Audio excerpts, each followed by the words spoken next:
my mom hours to give birth to me. So much so that doctors and nurses figured it would be okay to take a lunch break since they'd be there forever. Maybe it's cause I was scared with everyone there, but as soon as the room was empty and my dad took a bite of a sandwich, I decided to come through. My mom gave birth to me pretty much by herself. What a hero. We should name her Heidi. Really? The most ridiculous Swiss name you could think of? We might as well have named her Cheese Fondue or Swiss Army Knife. After arguing over it, they agreed on Luna.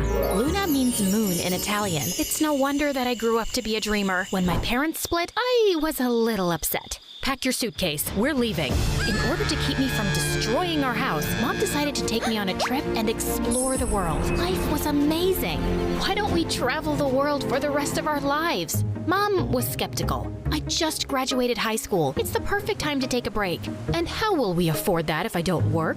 Ugh, see, the Lunas of this world, the dreamers, we aren't made for sitting in classrooms for hours. So we're not gonna travel the world? I'm not saying we won't. I'm saying I won't. And with that, she just gave me a wink that could have meant two things. Either she was giving me the green light to go on this trip alone, or she had something in her eye. Either way, I was left feeling confused and a little nervous. I had never traveled without her before. I mean, she was the one who packed my bags and reminded me to put on clean undies. But there was no turning back now. I ran out of things to break in the house, and Mom was starting to look at me like a caged animal. I needed to get out of there before I started gnawing on the furniture. When I told my mom I planned to go to Australia, she looked at me like I had announced I was joining the circus. Australia? That's on the other side of the world. Yes, because I got the best deal. I used my student card to get the cheapest package to Australia during peak season, and there were no other countries available, so I had to act fast since there was only one spot left. Do you know how big the spiders are in Australia? Of course I knew, but I had refused to Google anything about Australia out of fear I'd get too afraid to go. I had to do this.